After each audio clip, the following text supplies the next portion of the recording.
Supreme कोर्टात झालेली सुनावणी फक्त शिवसेनेच्या धनुष्यबाण चिन्हाची नाही तर महाराष्ट्राच्या राजकारणाचं भविष्य ठरवणारी असू शकते। गेल्या 2 वर्षांपासून सुरू असलेल्या या कायदेशीर लढाईकडे संपूर्ण देशाचं लक्ष लागलं आहे। अनेकांना असं वाटतंय की पक्ष आणि चिन्हाचा विषय आता जवळपास संपला आहे, पण न्यायालयात आज ते जे मुद्दे मांडणार आहेत ते ऐकल्यानंतर संपूर्ण चित्र हे अतिशयपणे बदलू शकतं। विशेष म्हणजे ठाकरे गटाकडून पुन्हा एकदा वरिष्ठ वकील कपिल सिब्बल मैदानात उतरले आहे आणि त्यांच्या हातात असे काही कायदेशीर मुद्दे आहे, जर न्यायालयाने त्यांच्याविषयी जर गांभीर्याने घेतला तर संपूर्ण केस ही एक वेगळी वळण घेऊ शकते। या प्रकरणामध्ये सर्वात महत्त्वाचा आधार आहे तो माजी सरन्यायाधीश धनंजय चंद्रचूड यांचा।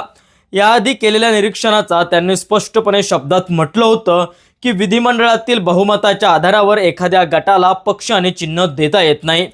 पक्षाचं संघटनात्मक बहुमत, पक्षाची घटना आणि मूळ संघटना यांचा विचार करावा लागतो। आता जर सर्वोच्च न्यायालयाने याच निरीक्षणाला महत्त्व दिलं तर निवडणूक आयोगाने घेतलेल्या निर्णयावर पुन्हा एकदा प्रश्न निर्माण होऊ शकतो। त्यामुळे आजची सुनावणी हे केवळ तांत्रिक नाही तर अत्यंत महत्त्वाची मानली जाते। सर्वात महत्त्वाचा दुसरा मुद्दा म्हणजे सुरुवातीला एकनाथ शिंदेंसोबत गेलेल्या 16 आमदारांचं बंड। ते बंड झाल्यानंतर तत्कालीन अधिकृत प्रतोद सुनील प्रभूंनी या आमदारांना व्हीप बजावला होता। यावेळी सरन्यायाधीशाने सुद्धा एक महत्त्वाची गोष्ट सांगितली होती आणि न्यायालयानेही सुनील प्रभू यांची नियुक्ती वैध असल्याचं निरीक्षण नोंदवलं होतं। मग त्या आमदारांविरोधात कारवाई का झाली नाही हा प्रश्न आज चर्चेत येऊ लागलेला आहे। जर न्यायालयाने या मुद्द्यांवर सखोल चर्चा केली होती तर संपूर्ण प्रकरणाचा कायदेशीर पाया बदलण्याची शक्यता नाकारता येत नाही। तिसरा मुद्दा म्हणजे शिवसेनेच्या घटनेत झालेला बदल। शिंदे गटाचा युक्तिवाद असा आहे की बाळासाहेब ठाकरे यांच्या निधनानंतर उद्धव ठाकरे यांनी पक्षाच्या घटनेत काही बदल केले आणि ते बदल वैध नव्हते। पण जर यावर ठाकरे गटाचं म्हणणं आहे की जर ते बदलच अवैध असतील तर त्या बदलानंतर झालेल्या पक्षाच्या सर्व संघटनात्मक निर्णयावर आणि निवडणूकवरही प्रश्नचिन्ह निर्माण होऊ शकतो। त्यामुळे हा मुद्दा दोन्ही बाजूंसाठी अत्यंत संवेदनशील आहे। आज कपिल सिब्बल यांचा संपूर्ण भर एकाच प्रश्नावर असणार आहे, काय आमदार वेगळे गेले तर मूळ पक्ष बदलतो का, की पक्षाची खरी ओळख त्यांच्या विचारसरणीत, संघटनेत आणि घटनेत असते। कारण जर फक्त आमदारांच्या संख्येवर पक्षाचा मालक ठरवला गेला तर भविष्यात कोणत्याही पक्षात फोडाफोडी करून मूळ पक्ष ताब्यात घेण्याचा मार्ग कायमचा मोकळा होऊ शकतो।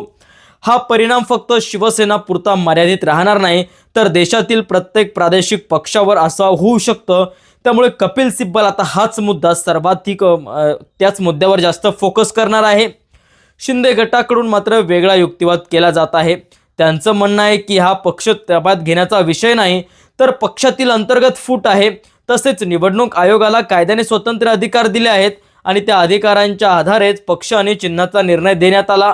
त्यामुळे सर्वोच्च न्यायालयाने त्या निर्णयात मर्यादित हस्तक्षेप करावा अशी त्यांची भूमिका आहे।